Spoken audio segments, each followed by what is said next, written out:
నమస్తే. Welcome to career guide. ప్రస్తుతం మనతో పాటు ఉన్నారు ఇమిగ్రేషన్ లాయర్ రాహుల్ రెడ్డి గారు. సార్ నమస్తే అండి. ఎలా ఉన్నారు? ఆ! నమస్కారం అండి. బాగున్నారా? బాగున్నాను సార్. మీరెలా ఉన్నారు? అంతా క్షేమమేనండి. సార్ ప్రస్తుతానికి న్యూస్ ఛానల్స్‌లో ఈ $100,000 ఓపీటీ ఫీజు గురించి పెద్ద ఎత్తున డిస్కషన్స్ నడుస్తున్నాయి. హ్మ్. అంటే యాక్చువల్‌గా ఇది నిజంగా రియల్‌గా వచ్చిన కండిషనా? లేదంటే ఓన్లీ డిస్కషన్ మ్యాటర్‌గానే మనం చూడాలా? ఓన్లీ డిస్కషన్ మ్యాటర్ అండి. నిజంగా వచ్చిన మ్యాటర్ కాదు. హ్మ్. గవర్నమెంట్ అఫీషియల్ సోర్సెస్ ద్వారా ఎక్కడ కూడా ఈ ఇన్ఫర్మేషన్ రిలీజ్ చేయలేదు. ఏ గవర్నమెంట్ అఫీషియల్ కూడా దీని గురించి మాట్లాడలేదండి. ఓకే. మరి ఎందుకు ఇంత పెద్ద ఎత్తున డిస్కషన్ చేస్తున్నారు? Washington general major news channel, news paper అక్కడ దట్ ట్రంప్ $100,000 కన్సిడర్ చేస్తుందని ఇన్ఫర్మేషన్ లీక్ అయింది. మరి కన్సిడర్ చేస్తుండ్రు అంటే గవర్నమెంట్ కన్సిడర్ చేయొచ్చు. హ్మ్. చేస్తలేదని అంటలేము. కానీ దానికి లీగల్ రీజన్స్ ఉండాలి వాళ్ళు. ఓకే. దాన్ని ఇంప్లిమెంట్ చేయాలంటే లీగల్ రీజన్స్ ఉండాలి. ఆ లీగల్ రీజన్స్ లో వాళ్ళు ఖచ్చితంగా నెగ్గరని మేము అనుకుంటున్నామండి. ఓకే. ఇప్పుడు ఏదైతే ఈ ఓపీటీ గురించి ఇంత డిస్కషన్ నడుస్తోంది కాబట్టి, ఫస్ట్ టైమ్ ఈ వీడియో ఎవరైనా చూస్తున్నారనుకోండి. ఆ వ్యూయర్స్ కోసం ఒకసారి ఎక్స్‌ప్లెయిన్ చేస్తారా? వాట్ ఈస్ ఓపీటీ అని? మన పిల్లలు ఇక్కడి నుంచి మాస్టర్స్ డిగ్రీ పోతారు ఎక్కువ మంది. కొంతమంది బ్యాచిలర్స్ డిగ్రీ పోతారండి. ఈ మాస్టర్స్ కానీ, బ్యాచిలర్స్ కానీ డిగ్రీ కంప్లీట్ అయిపోయిన తర్వాత వాళ్ళకు 1 ఇయర్ వర్క్ పర్మిట్ ఇస్తారు. ఆ వర్క్ పర్మిట్ ఇచ్చేటప్పుడు ఏ కండిషన్స్ ఉండయి. ఒక $520 ఫీజ్ ఛార్జ్ చేస్తారు. ప్రాసెసింగ్ ఫీజ్ ఛార్జ్ చేస్తారు. చేసిన తర్వాత వాళ్ళకు ఓపీటీ అన్నది గ్రాంట్ చేస్తారండి. గ్రాడ్యుయేట్ కాగానే వాళ్ళకు దానికి ఆల్మోస్ట్ అటాచ్డ్ వాళ్ళకి వర్క్ పర్మిట్ 1 ఇయర్ వస్తుంది. ఆ తర్వాత ఏంటంటే ఈ ఓపీటీ వచ్చిన తర్వాత, ఓపీటీ అంటే వర్క్ పర్మిట్ అన్నట్టు, optional practical training, work permit for 1 year అండి. హ్మ్. ఈ 1 ఇయర్ తర్వాత ఒకవేళ డిగ్రీ కనుక స్టెమ్ డిగ్రీ అయితే, స్టెమ్ డిగ్రీ అంటే సైన్స్, ఇంజనీరింగ్, మ్యాథమెటిక్స్ ఇటువంటి డిగ్రీ అయితే ఈ 1 ఇయర్ కాకుండా ఇంకొక 2 ఇయర్స్ స్టెమ్ ఎక్స్టెన్షన్ ఇస్తారండి. అంటే ఓకే. 24 మంత్స్ ఇస్తారు. అది కూడా ఈ ఓపీటీ ఉంటేనే ఇస్తారు అన్నట్టు. డైరెక్ట్ మనం ఓపీటీని కట్ చేసి స్టెమ్ ఎక్స్టెన్షన్ పోరా. హుహుహు. ఫస్ట్ ఓపీటీ తీసుకొని 1 ఇయర్ కంప్లీట్ అయిపోయిన తర్వాత స్టెమ్ ఎక్స్టెన్షన్ పోవాలన్నట్టు.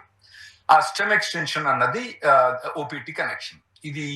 ఇది ఓపీటీ అండ్ స్టెమ్ ఎక్స్టెన్షన్ అండి. బ్యాచిలర్స్ డిగ్రీ కానివ్వండి, మాస్టర్స్ డిగ్రీ తర్వాత వీళ్ళకి వచ్చిందండి. ఈ వర్క్ పర్మిట్ అనేది చాలా మంది స్టూడెంట్స్ యూటిలైజ్ చేసుకుంటారండి. ఎందుకంటే ఇప్పుడు మీరు ఎడ్యుకేషన్ చేసుకుంటారు, చదువుతారండి. మా దగ్గర ఏం బిలీవ్ చేస్తారంటే అమెరికా నుంచి మీరు వచ్చి పోయి పుస్తకాలు చదివి లైబ్రరీలో కూర్చొని కాలేజీలో పోయి వెనకకి రాగానే మీకు కరెక్ట్ గా అవగాహన ఉండదు. మీరు ఒక ఏడాది కానీ 3 ఏళ్ళు కానీ అక్కడ పని చేస్తే మీరు చదువుకున్న దానికి ఆడ ఇంప్లిమెంట్ ఎట్లయితుంది, ప్రాక్టికాలిటీ ఎట్లుంటది అన్నది మీకు ఆప్షనల్ ప్రాక్టికల్ ట్రైనింగ్ లో కానీ స్టెమ్ ఎక్స్టెన్షన్ లో కానీ బాగా అర్థమైంది దాని ఇంటెన్షన్ తోటి పెట్టిండండి. ఓకే. అయితే ఇంటర్నేషనల్ స్టూడెంట్స్‌కి ఓపీటీ ఎందుకంత ప్రాముఖ్యత? ఇంతకుముందు మీకు చెప్పినప్పుడు మీరు first 2 years college masters degree చేస్తుండ్రు. హ్మ్. 2 ఇయర్స్ అంటే 2 ఇయర్స్ కాదు, almost 1 year 8 months, 1 year 10 months. ఎందుకంటే మీరు పోయేది ఆగస్ట్ లో పోతారు, గ్రాడ్యుయేట్ అయ్యేది మే జూన్ లో గ్రాడ్యుయేట్ అవుతారు కదా. సార్. అంటే ఓన్లీ 1 ఇయర్ 9 మంత్స్ లే మీకు మాస్టర్స్ కంప్లీట్ అయింది. ఫస్ట్ పోగానే మీరు కొద్దిగా అడ్జస్ట్మెంట్ కావాలి. ఆఫ్ కోర్స్ మీరు ఎడ్యుకేషన్ లో ఆల్రెడీ బాగానే ఉన్నారు. ఇప్పుడు కొత్తగా ఎడ్యుకేషన్ లో మీరు కొత్తగా ఆడ ఎడ్యుకేషన్ చేస్తున్నాడు, సిస్టమ్స్ అర్థం చేసుకోవాలి ఆయన అర్థం. మీరు చదువుకుంటారు, డిగ్రీ వస్తుంది. మాస్టర్స్ డిగ్రీ వచ్చిన తర్వాత మీరు వెనక్కి వచ్చింది అనుకోండి, ఎట్లా మీకు అర్థమైంది అక్కడ ప్రాక్టికల్ గా ఏం నడుస్తుంది అన్నది. ఇప్పుడు ఒక లాయర్ ఉన్నాడండి, నేను ఇంజనీర్ కాదు కానీ లాయర్ కదా. ఇప్పుడు లా, నేను అక్కడ పోయి మాస్టర్స్ చేసిన లా చేసిన తర్వాత ప్రాక్టికల్ ఎట్లుంటుందని ఎట్లా తెలవాలి నాకు? ఓకే. నేను ఇక్కడికి వచ్చి అమెరికా ఒక ఎడ్యుకేషన్ యూటిలైజ్ చేసుకోవాలంటే అక్కడ ప్రాక్టీస్ ఎట్లున్నదని నాకు అర్థం కావాలి. సో దానికోసం ఈ స్టూడెంట్స్ అందరూ ఏం చేస్తారంటే ఓపీటీ స్టెమ్ ఎక్స్టెన్షన్ వాడుకొని వాళ్ళు అక్కడ పని చేసుకుంటారు. అఫ్ కోర్స్ వాళ్ళు వాడుకొని పని చేసినప్పుడు కొద్దిగా డబ్బులు కూడా సంపాదిస్తారు. ఓకే.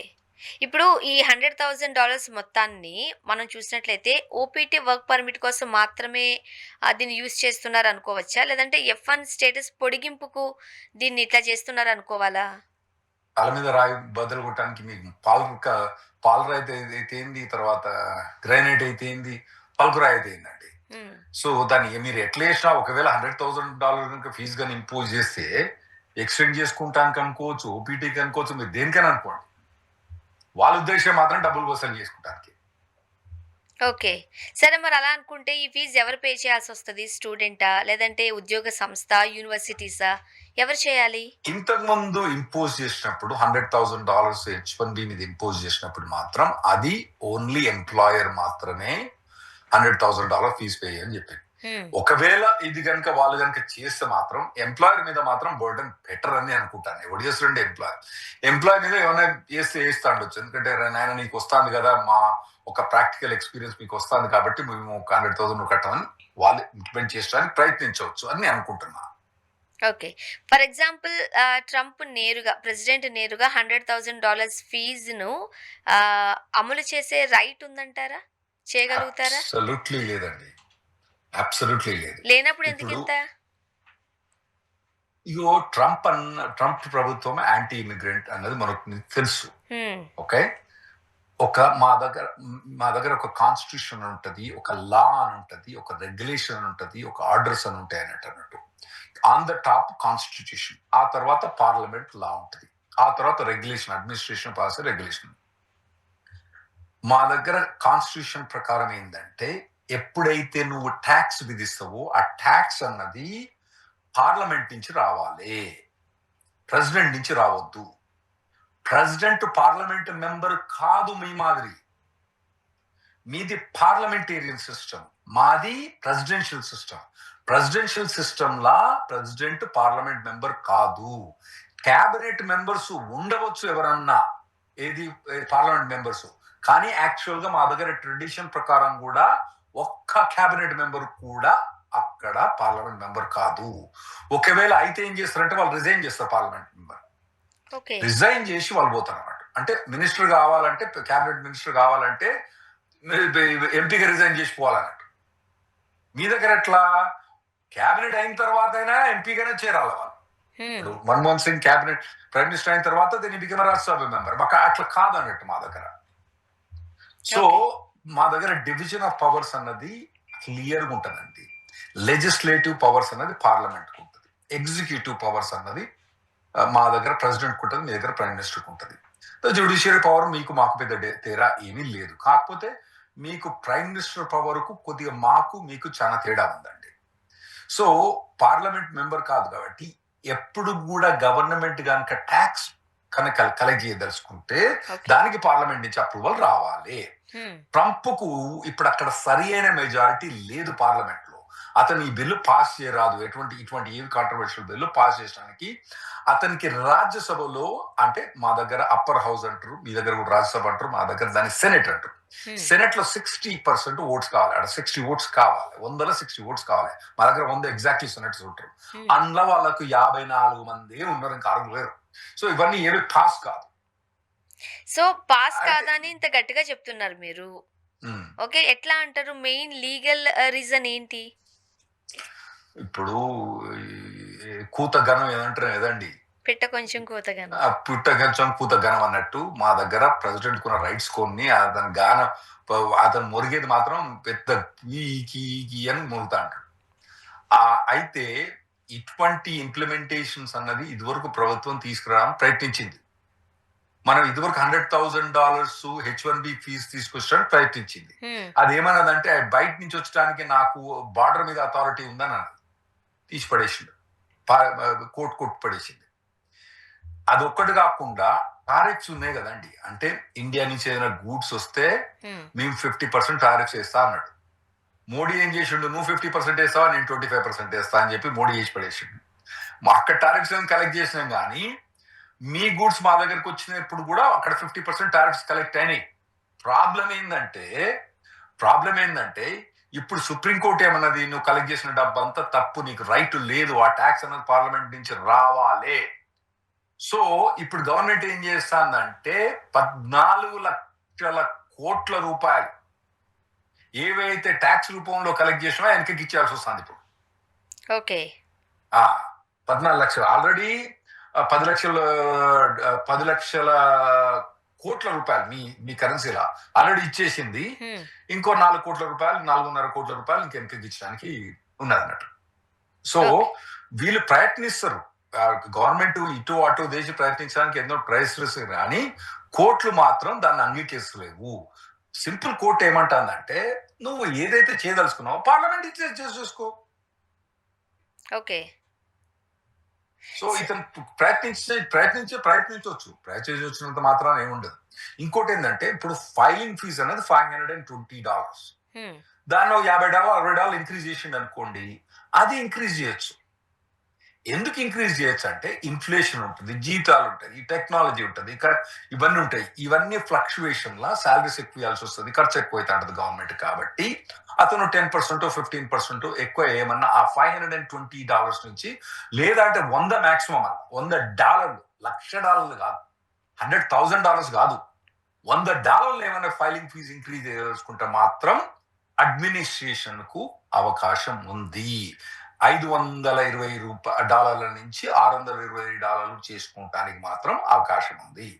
కానీ $520 నుంచి $1,520 మాత్రం ఇంక్రీజ్ చేయడానికి అది ట్యాక్స్ అంటారు దాన్ని. ఎందుకంటే అది అడ్మినిస్ట్రేటివ్ కాస్ట్ కాదు. ఇప్పుడు మనం ఒక అప్లికేషన్ దరఖాస్తు ఫీ ఉంటుంది, దరఖాస్తు ఫీజు అనేది ఏముంటది, అడ్మినిస్ట్రేటివ్ కాస్ట్ ఉంటుంది, రిజిస్ట్రేషన్ ఆఫీస్. కానీ అది కాకుండా రిజిస్ట్రేషన్ ఫీజు వేరే ఉంటుంది కదా, అది వేరే. అటువంటి అన్ని కూడా అక్కడ పార్లమెంట్ నుంచి రావాలి, పార్లమెంట్ నుంచి తీసుకురావాలి. ఇది పార్లమెంట్ పోయే ఛాన్స్ ఉంటుందా? పోతాడు, ఆయన్ని ఏం తీసి బయటపడేస్తారు.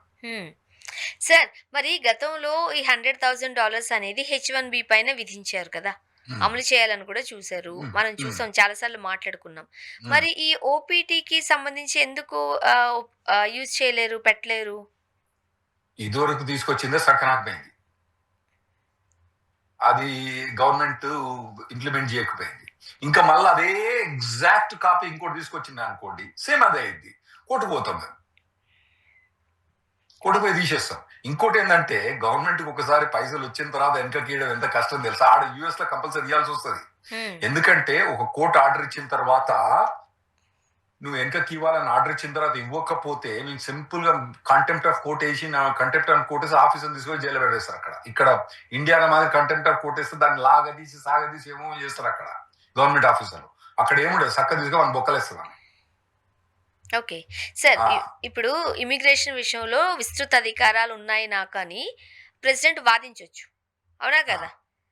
అయినా సరే ఆ అధికారం ఎందుకు సరిపోదంటారు? వాదించొచ్చండి అని, వాదించడానికి తప్ప ఎవరు అంటారు?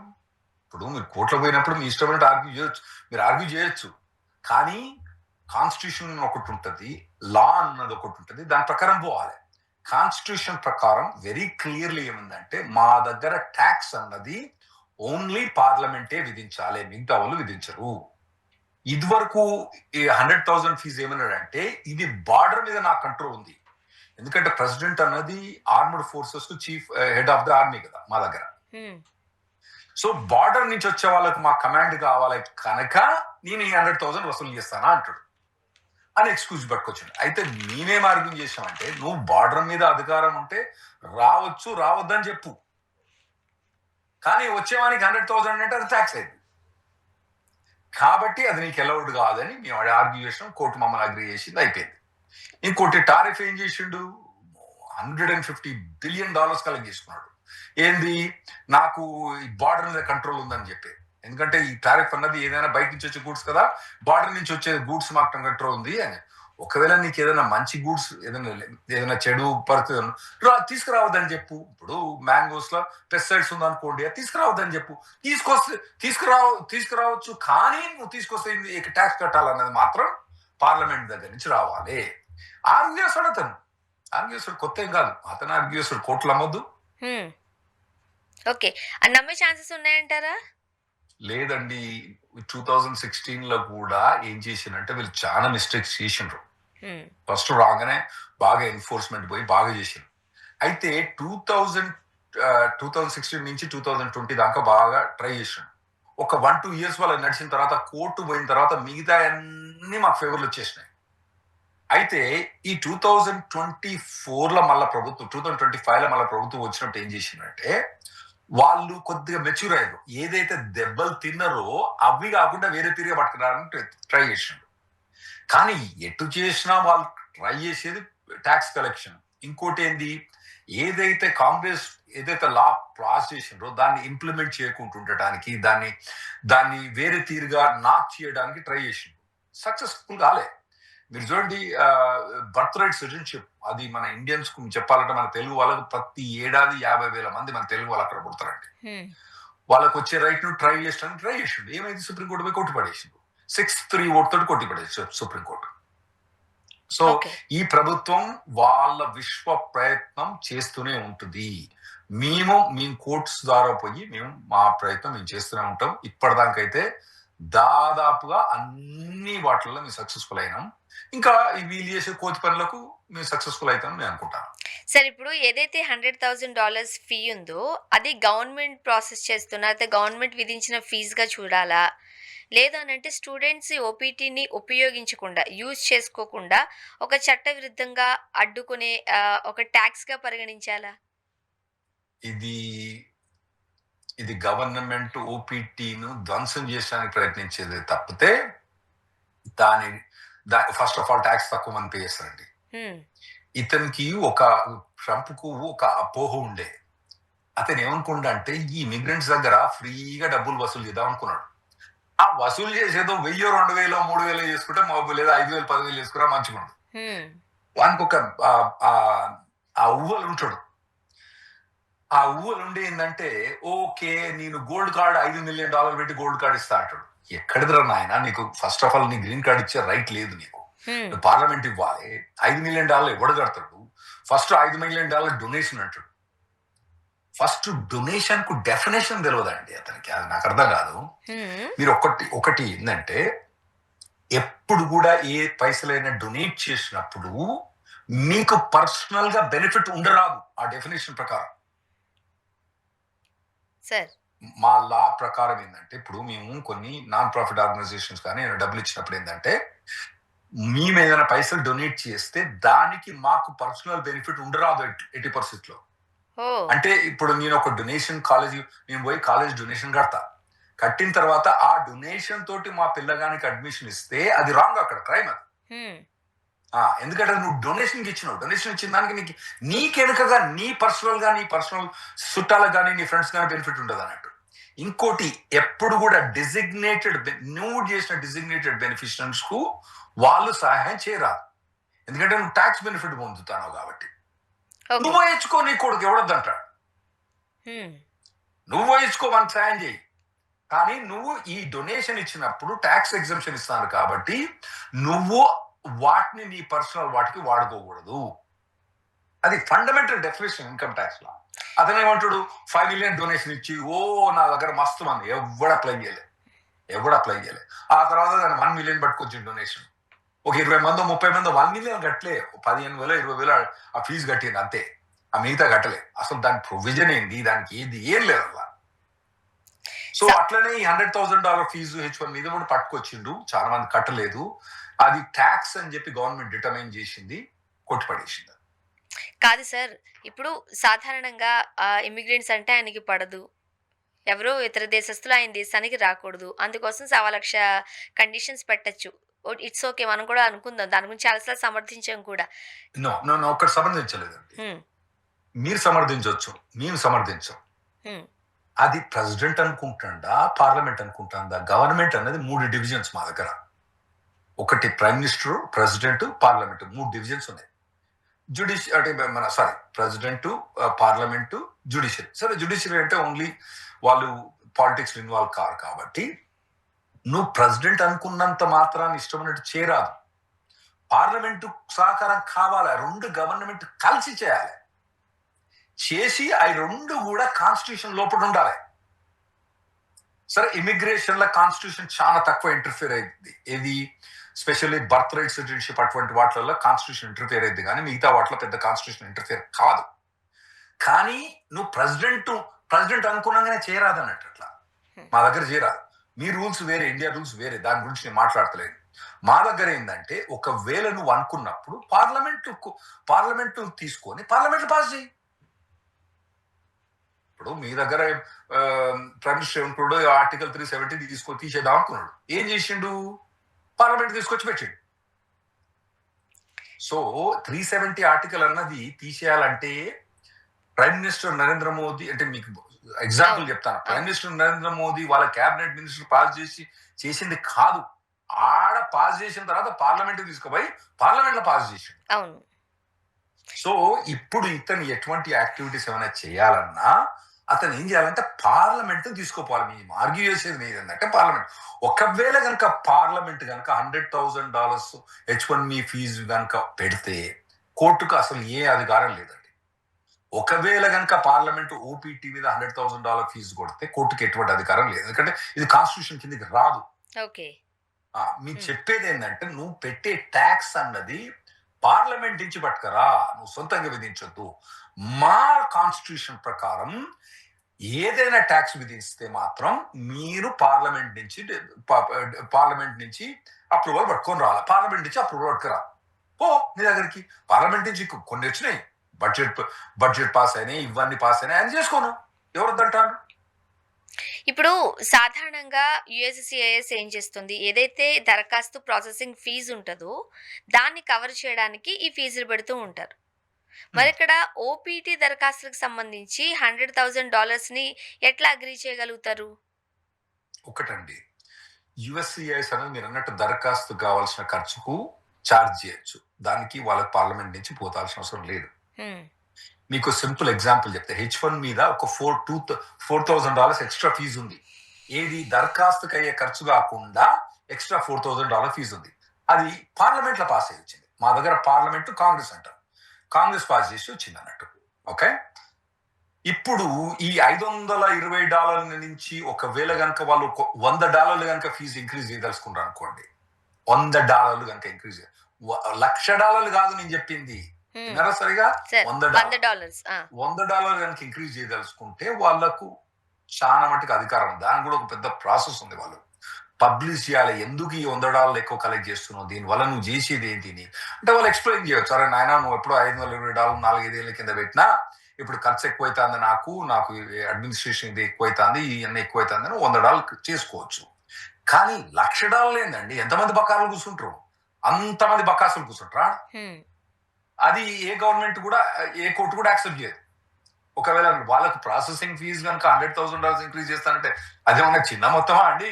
కనీసం ఒక 100 కాడ 1000 అన్నా ఒక ఏమైనా సెన్స్ ఉంటుంది. కానీ 100 కాడ $1,00,000, $100,000 అంటే ఏంటంటే సెన్సే ఉండదు అక్కడ.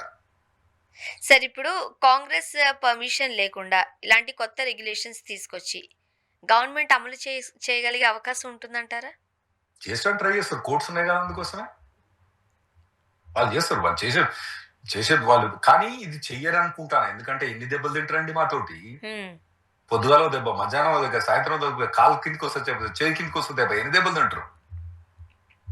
ఓకే సార్, ఇప్పుడు గవర్నమెంట్ సరైన రూల్ మేకింగ్ ప్రక్రియకు సంబంధించి అనుసరించిన విద్యార్థులు కావచ్చు, లేదు అని అంటే యూనివర్సిటీస్ కావచ్చు, కంపెనీస్ కావచ్చు, దీనిని కోర్టులో మనం సవాల్ చేయగలుగుతామా? డెఫినెట్ గా అండి. ఇప్పుడు రూల్ మేకింగ్ ప్రాసెస్ డిఫరెంట్ అండి. లా వేరు, కాన్స్టిట్యూషన్ వేరు, లా వేరు, రూల్ మేకింగ్ ప్రాసెస్ వేరు. కాన్స్టిట్యూషన్ ఇక్కడ ఉంటది, లా పార్లమెంట్ లా ఇక్కడ ఉంటది, రూల్ మేకింగ్ ప్రాసెస్ ఇక్కడ ఉంటది. ఈ కింది ఏ కూడా పైదాన్ని వైలేట్ చేయరాదు. అన్నిటికన్నా టాప్ ఏముందంటే కాన్స్టిట్యూషన్ లో నువ్వు ఒకవేళ కనుక ట్యాక్స్ కనుక విధిస్తే, నువ్వు గనక ట్యాక్స్ కనుక విధిస్తే ఆ ట్యాక్స్ ను నువ్వు పార్లమెంట్ నుంచి పట్టుకరా. సింపుల్, పార్లమెంట్ నుంచి పట్టుకరా. ఓకే, ఇప్పుడు ఒకవేళ కనుక నేను ఇంతకుముందు చెప్పినట్టు ట్రంప్ ప్రభుత్వం కనుక ఒకవేళ కనుక ఇది పార్లమెంట్ నుంచి పట్టుకొచ్చింది అనుకోండి, అన్ని కోర్ట్స్ వాళ్ళకి యాక్సెప్ట్ చేస్తాయండి. There is no doubt about it. ఇప్పుడు ఈ H1Bకి సంబంధించి $100,000ని ఇప్పటికే కోర్టు నిలిపివేసిందని చెప్తున్నారు, రైట్ సార్? మరి ఆ తీర్పు ఈ ఓపీటీపై ఎలాంటి సవాల్ చేయగలుగుతుంది ఈ ఫీజు విషయంలో? సేమ్ అదే argument, same as it is. మళ్ళా పెద్ద దాన్ని తీసి కాపీ చేసి పేస్ట్ చేసి 4 ముక్కలు రాసి కోర్టులో ఫైల్ చేస్తే కథ అయిపోతుంది మాకు. కాపీ పేస్ట్ అది కాదండి. మీకు ఈ ట్రంప్ ప్రభుత్వం లాస్ట్ టైం వచ్చినప్పుడు నా మీద, నా బిజినెస్ పార్ట్నర్ స్టీవెన్ బ్రౌన్ మన ఈఆర్టీవీకి వచ్చింది, అతను కూడా పర్సనల్ కేసు పెట్టింది మా మీద. ఎందుకంటే వాళ్ళు ఏం చేసిందంటే, మేము ఒక ఫీజు ఛార్జ్ చేసినాం అన్నట్టు, లీగల్ ఫీజు $2,800 ఛార్జ్ చేసినాం అన్నట్టు పిల్లల దగ్గర నుంచి. వాళ్ళకి ఎందుకంటే ఈఏడీలో ఎన్ఏడీలో అంటే ఛార్జ్ చేసినాం. చేంజ్ చేసాను అంటే 100 కేసులు ఫైల్ చేసినాం అన్నట్టు. ఓకే. ఒకటే కేసులో 100 కేసులు ఫైల్ చేసాం. అంటే ఒక్కొక్క దాంట్లో దాదాపుగా మేము $240,00,000 దాకా తీసుకున్నాం. వాళ్ళు మా మీద పర్సనల్ కేసు ఫైల్ చేసారు. మీరు ఇంత ఛార్జ్ చేస్తాను, ఎందుకు చేస్తానంటే, అరే కాపీ అండ్ పేస్ట్. నీకెందుకు ఆమె ఎంత ఛార్జ్ చేస్తే? నీకేం సంబంధం? మీ గవర్నమెంట్ వానికి ఫేవర్, వానికి ఎంత ఛార్జ్ చేస్తే అది వాడు ఫైల్ చేయని మా కేసు, నువ్వెందుకు ఫైల్ చేసేది మా మీద అని చెప్పి కోర్టు ఏం చేసిందంటే వాళ్ళు కావాలని డిలే చేయాలని చేస్తారండి. కోర్టు ఏమంటారు వచ్చిందంటే వాళ్ళకు డిపార్ట్మెంట్ హోమ్లాండ్ సెక్యూరిటీలో మొత్తం 2,500 మంది లాయర్లు ఉంటారు. వాళ్ళందరికీ 2 గంటలు కంటిన్యూయింగ్ ఎడ్యుకేషన్, మోరల్స్ మీద కంటిన్యూయింగ్ ఎడ్యుకేషన్ మీద సర్టిఫికేట్ తీసుకొచ్చి పెడితే మాకి మీద కేసు వేసిన వాళ్ళ మీద కేసు డిస్మిస్ చేస్తా అని చెప్పి సస్తు అంత 2,500 మంది ఒక గంటన్నర ఎడ్యుకేషన్ చేసి వాళ్ళ మీద కేసు డిస్మిస్ అయ్యింది. అయితే ఇప్పుడు కనుక వాళ్ళు కనుక పాస్ చేసిన అనుకోండి, ఏమన్నది కాపీ పేస్ట్ అంతే, తీసాడ పెట్టి అఫ్ కోర్స్ కొన్ని మోడిఫికేషన్ చేస్తారు, దానికి ఏం లేదు, అదే సేమ్ $100,000 అదే ఆర్గ్యుమెంట్. ఇప్పుడు ఖచ్చితంగా నేరుగా ఈ ఫీజు విధించలేకపోయినా ఇబ్బంది పెట్టో, కఠినతరం చేసో, లేదంటే ఇంకోటి ఏదో చేసో, ఎక్స్పెన్సివ్ చేసో ఏమన్నా చేయగలుగుతుందా? ఖచ్చితంగా అండి, ఖచ్చితంగా అవ్వదు అని తెలిసినా కూడా ఇప్పుడు వాళ్ళు ఏం చేసిందంటే, ఆల్రెడీ మనం లాస్ట్ వీక్ మనం డిస్కస్ చేసింది ఏంటంటే, అంటే ఒక 2 weeks before F1 complete regulations change అవుతున్నాయి. ఇప్పుడు ఎవరైతే ఓపీటీ March 18th, 2027 తర్వాత అప్లై చేయాలనో వాళ్ళందరికీ ఇదివరకు ఏంటంటే $520 ఫీజు ఒకటి పే చేసి EAD ఒకటి, ఇప్పుడు వాళ్ళు కొత్తగా ఇంకోటి I-539 పెట్టి ఫైల్ చేయాలని అనుకుంటారు. ఇదంతా ఏంటంటే డిలే చేయడానికి వాళ్ళు ప్రయత్నిస్తారు. ఓపీటీని డిలే చేయడానికి ప్రయత్నిస్తారు. ఓపీటీని డిలే చేయడానికి ప్రయత్నిస్తే ఏమైందంటే మనకేమైతే మన పిల్లగాళ్ళకు జాబులు పోతాంటాయి అన్నట్టు. అయితే మేమేం చెప్తామంటే, మీరు కోర్టుకు రాండి, మా ద్వారా రాండి, మేమేం చేస్తామంటే గ్రూప్ చేసి కన్సెషన్ లో తీసుకొస్తాం. మరీ చీప్ గా చేస్తామంటే చీప్, మేము కూడా సంపాదించాలి కదా డబ్బులు. సో మేమేం చేస్తామంటే మేము గ్రూప్ గా చేసి కేసులు ఫీజు తక్కువ ఇచ్చడానికి ప్రయత్నిస్తాం మీకు. మీరు కోర్టుకు రావడానికి హెజిటేట్ కాకండి. అది మన దగ్గర ఒక ఫియర్ ఉందండి, అది ఎందుకో కానీ. అది ఎందుకు ఇబ్బంది పడతారు? గవర్నమెంట్ అగేన్స్ట్ గా మనం పోతే మనల్ని వాళ్ళు సంపద తింటారన్న ఫీల్ అస్సలే, అది ఉల్టా. ఎందుకంటే గవర్నమెంట్ మళ్ళీ మిమ్మల్ని చూస్తే భయపడాలి. అంటే మీరు మర్డర్ గిటర్ చేసింది అనుకోండి, అఫ్ కోర్స్ వాళ్ళు ఎందుకు భయపడతారు, అసలు వేయాలి కూడా, అది వేరే విషయం. కానీ ఇంకోసారి గవర్నమెంట్ మేము ముట్టాలంటే మీరు సరిగ్గా ఉంటే భయపడతారు వాళ్ళు. సో ఒక్కటేందంటే, మాది సద్దాం హుస్సేన్ కాదు, డిక్టేటరీ కాదు. ఎన్ని డెసిషన్స్ అండి, మీరు ఎన్ని డెసిషన్స్ చూసిండ్రు? H-1B డెసిషన్స్ రివర్స్ చూసిండ్రు, టారిఫ్ రివర్స్ చూసిండ్రు, మొత్తం 500,000 పీపుల్ కు సిటిజన్షిప్ ఎవ్రీ ఇయర్ డినై చేసిన ట్రై చేసిన సుప్రీంకోర్టు పోయినా అక్కడ కూడా విక్టరీ వచ్చింది. సో మీరు ఎవ్వరు కూడా నాన్ ఇమిగ్రెంట్స్ అయినా కూడా, స్టూడెంట్ వీసా మీద ఉన్నా కూడా, H-1 మీద ఉన్నా కూడా, H-4 మీద ఉన్నా కూడా, ఈ ప్రభుత్వం ఏం చేస్తుంది ప్రతి దాన్ని డిలే చేయడానికి ప్రయత్నిస్తుంది, అనవసరంగా డినై చేయడానికి ప్రయత్నిస్తుంది. వాటి కోసం ఇప్పుడు మళ్ళా ఇమిగ్రేషన్ పోయి అప్పీల్ చేసినాం అనుకోండి, మీకు చెప్పాలంటే మళ్ళీ ఇమిగ్రేషన్ పోయి అప్పీల్ చేస్తే వాడు మళ్ళీ ఇమిగ్రేషన్ ఆఫీసరే, వాడు ఇమిగ్రేషన్ ఆఫీసరే, ఆడ లాభం లేదు.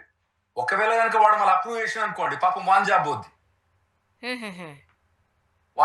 ఎందుకంటే అట్లుంది ప్రభుత్వం. అంటే మరి అయితే అందులో కూడా 2 తీర్ల కోర్ట్స్ ఉంటాయండి. మీకేదన్నా డిలే కానీ డినై కానీ అయితే ఇమిగ్రేషన్ కోర్టు పోవచ్చు. ఇమిగ్రేషన్ కోర్టు పోవడం చాలా చీపు, అంత మంచిది, పోవచ్చు. లేదా అంటే ఫెడరల్ డిస్ట్రిక్ట్ కోర్టుకు పోవచ్చు. ఫెడరల్ డిస్ట్రిక్ట్ కోర్టుకు పోవాలంటే కొద్దిగా లాయర్ల ద్వారా పోవాలి. ఈ 2 ఆప్షన్స్ ఉంటాయి. అంటే అన్నిటి కాదు, కొన్ని చాలా మటుకు మన వాళ్ళకు. అయితే ఇప్పుడు మీరు ఓపీటీ డిలే కనుక గవర్నమెంట్ దగ్గర వేయడం అనుకోండి, వాడే కావాలని డిలే చేసి వాడేం చేస్తాడు? ఒకవేళ ఇమిగ్రేషన్ జడ్జి దగ్గర పోయింది అనుకోండి, వానికి అసలు ఏం అర్థం కాదండి ఇమిగ్రేషన్ జడ్జికు. ఇంకోటి ఏంటంటే ఇమిగ్రేషన్ జడ్జెస్ అంటే మన దగ్గర ఎట్లా న్యూట్రల్ గా ఉండాలి కదా, న్యూట్రల్ గా ఉండాలి. ఏ డెసిషన్ ఇచ్చినా కూడా వాళ్ళ శాలరీకి ఏమి ఇబ్బంది రావద్దు, జడ్జి ఫైర్ కాకూడదు, ఆ ఇండిపెండెన్స్ జ్యుడిషియరీ అనేది ఉంటుంది. అయితే ఈ ఇమిగ్రేషన్ జడ్జెస్ అనేది పేరుకి మట్టుకే జడ్జిలు, కానీ వాళ్ళు గవర్నమెంట్ ఆఫీసర్స్. ఇంకోటి వాళ్ళకి లా డిగ్రీ కూడా ఉండాల్సిన అవసరం లేదు.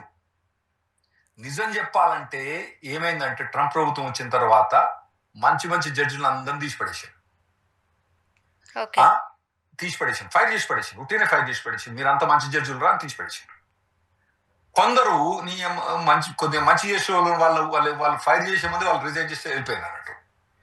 ఎటువంటి వాళ్ళు పట్టుకొచ్చిందంటే ఎవడైతే పిజ్జా హాట్ డెలివరీ ఉంటుందో, మన స్విగ్గీ డెలివరీ పనికిరాని ఉంటారు కదా, వాళ్ళని పట్టుకొచ్చి పెట్టేసిన జడ్జి. వాళ్ళకు ఒక రిక్వైర్మెంట్, ఒక లా డిగ్రీ ఉండాలి, లాయర్ అయి ఉండాలన్న రిక్వైర్మెంట్ కూడా ఏం లేదన్నట్టు. వాళ్ళకొటే చెప్పారు ప్రతిదీ డినై చేయి, నువ్వు కనుక అప్రూవ్ చేస్తే నీ జాబ్ పోద్ది. సో అటువంటి కోర్టుకు పోవడానికి అవసరం లేదు, మీరు ఫెడరల్ కోర్టుకు రండి. ఫెడరల్ కోర్టు ఇండిపెండెంట్ జ్యుడిషియరీ, మీరు ప్రతిసారి డెసిషన్ ఎట్లా వస్తుందో చూస్తున్నారు. ట్రంప్ అపాయింట్ చేసినా కూడా ట్రంప్కు అతన్ని మళ్ళీ ఏం చేయడానికి రైట్ లేదు. ఓకే. ఇప్పుడు ప్రస్తుతం మన ఇండియన్ స్టూడెంట్స్ కావచ్చు, ఫ్యామిలీస్ కావచ్చు, ఏం చేయాలి? ఇప్పుడైతే ఓపీటీ, స్టెమ్ ఎక్స్టెన్షన్ అని మంచిగా ఉంది. ఇటువంటి 100,000 రూమర్స్ మీరు నమ్మకండి. మా ఈఆర్ టీవీకి రెగ్యులర్ గా రాండి, మేము కరెక్ట్ ఇన్ఫర్మేషన్ ఇస్తాం. నేను యూట్యూబర్ను కాదు, నేను లాయర్ను. మాకు 20 మంది లాయర్లు ఉన్నారు, మాకు లా ఫర్మ్ ఉంది, మాకు ప్రాక్టీస్ ఉంది. మేము కోర్టులో కూడా లిటిగేషన్ రెగ్యులర్ గా చేస్తాం. వన్ ఆఫ్ ద ఇమిగ్రేషన్ లో మేము వన్ ఆఫ్ ద టాప్, అంటే నెంబర్స్ లో మేము చాలా ఎక్కువ నెంబర్స్ లిటిగేట్ చేస్తాం. మాకు ఈ ఎటువంటి అని తెలుసు కాబట్టి మీరు వారం వారం మా దగ్గరకు వచ్చినండి, మేము అప్డేట్ చేస్తా ఉంటాం. ప్రతి దాన్ని వచ్చిందంటే ఓపీటీకి $100,000, అమ్మో $1,00,000 మేమేం కడతాం అనుకొని మీరు డ్రాప్ అయ్యి అటువంటి శకలు ఏం చేయకండి. మా ఈఆర్ టీవీకి రెగ్యులర్. అంటే చాలా మంది యుఎస్ లో ఈ స్టడీస్ సంబంధించిన ప్లానింగ్స్ మార్చుకోవడము, లేదనంటే అధికారికంగా ఒక డెసిషన్ వచ్చేంత వరకు వెయిట్ చేయాలా, ఇలాంటి కన్ఫ్యూజన్ లో ఉన్నారు సార్. ఏం చేయమంటారు? ఇది వాళ్ళు 100,000 రూల్ తీసుకురాలేరు. వాళ్ళు F1 వీసా ఓవరాల్ గా రిస్ట్రిక్ట్ అయిందండి. ఓవరాల్ గా ఇబ్బంది పెడుతున్నారా? డెఫినెట్ గా ఇబ్బంది పెడుతున్నారు. ఓవరాల్ గా ఇమిగ్రెంట్స్ ఇబ్బంది పెడుతున్నారా? డెఫినెట్ గా ఇబ్బంది పెడుతున్నారు. ఇదివరకు 3 ఏళ్ల కింద ఉన్న పరిస్థితి ఇప్పుడు ఉందా? లేదు, కష్టకాలంగా ఉంది. దాన్ని మీరు ఎవాల్యుయేట్ చేయాలి. కానీ ఈ ప్రతి దాన్ని అగ్గో పూలు వస్తుంది, సింహం వస్తుంది, మొత్తమే జురాసికే మన మన టీరెక్సే వచ్చేసి తినేసిపోతాందన్న వాటిని నమ్మకండి. కొన్నిట్ల ట్రూత్ ఉంది, కొన్నిట్ల లేదు. ఏది సత్యము ఏది కాదో మీరు రెగ్యులర్ గా మా దగ్గరకు వచ్చినండి. అన్ని తీసుకొని మీరు ఎవాల్యుయేట్ చేసుకొని మీ పిల్లగాన్ని పంపడము, మీరు రావడము, ఇవన్నీ ఎవాల్యుయేట్ చేసుకొని చేసుకోండి. ఇదివరకు 3 ఏళ్ల కింద ఉన్నంత ఈజీగా F1 వీసా ఉందా? లేదు. H1B వీసా ఈజీ ఉందా? లేదు. రిస్ట్రిక్షన్స్ ఓపీటీ మీద, స్టెమ్ ఎక్స్టెన్షన్ మీద, F1 మీద, H1 మీద అయినాయి. రిస్ట్రిక్షన్స్ ఎక్కువ ఉన్నాయి, ఇంకా కూడా ఉండబోతాయి. కానీ ప్రతి ఒక్క రిస్ట్రిక్షన్ వాళ్ళు న్యూస్ లో రాగానే ఇమ్మీడియట్ గా మీరు భయపడకండి. ప్రాక్టీషనర్స్ దగ్గర ఎవరైతే రెగ్యులర్ ప్రాక్టీస్ చేస్తారో వాళ్ళని అడిగి కనుక్కోండి. వాళ్ళని అడిగి కనుక్కోవాలంటే వాళ్ళు గంటకు $1,00,000 ఛార్జ్ చేస్తారు వాళ్ళు. సో అంత మీరు పెట్టలేరు కాబట్టి మీరు ఈఆర్ టీవీకి మీరు వచ్చి రెగ్యులర్ వింటే మీకు అన్ని తెలుస్తాను. ఎవ్రీ వీక్ అసలు ఆ వీక్ లో ఉన్న అప్డేట్ అంతా మనం ఎక్స్ప్లెయిన్ చేస్తున్నాం కాబట్టి చాలా క్లియర్ గా ఫ్రీగానే వచ్చి వాళ్ళకి ఎలాంటి డౌట్స్ ఉన్నా, అండ్ మీరు ఎలానూ జూమ్ కాల్ నిర్వహిస్తూ ఉంటారు ప్రతి అది కాకుండా మా ఎవ్రీ డే 14 సంవత్సరాల నుంచి ప్రతి day ½ an hour working day, Monday to Friday 2012 నుంచి ఇప్పటిదాకా మీకు ఫ్రీ కన్సల్టేషన్ అన్నది మా దగ్గర ఉందండి. ఓన్లీ రెడ్డి న్యూమన్ బ్రౌన్ ఉంది. మీరు RN లా గ్రూప్ పోతే ఆడ జూమ్ కాల్ ఉంటుంది, ఫ్రీ జూమ్ కాల్ ఉంటుంది, free class ½ an hour every single day. ఒక 25 నుంచి 30 క్వశ్చన్స్. మీరు ఎవ్వరు కూడా ఎక్కడి నుంచైనా లాగిన్ కావచ్చు. ప్రపంచంలో ఇండియా నుంచి కావచ్చు, యుఎస్ నుంచి లాగిన్ అయ్యి క్వశ్చన్ అడగచ్చు. అంటే జూమ్ కాల్ లో కనెక్ట్ కావచ్చు, లేదంటే every week career guide through follow అయినా సరే మనకు చాలా డౌట్స్ అన్ని క్లారిఫై చేస్తాం. Thank you so much. మీకు ఏమేమి అవసరం ఉన్నాయో మాకు తెలుసు కాబట్టి వాటిని మేము తీసుకొచ్చి మేము ప్రజెంట్ చేస్తాం. థ్యాంక్ యూ సో మచ్ అండి, మంచి ఇన్ఫర్మేషన్ ఇచ్చారు రాహుల్ రెడ్డి గారు. థ్యాంక్స్ అండి.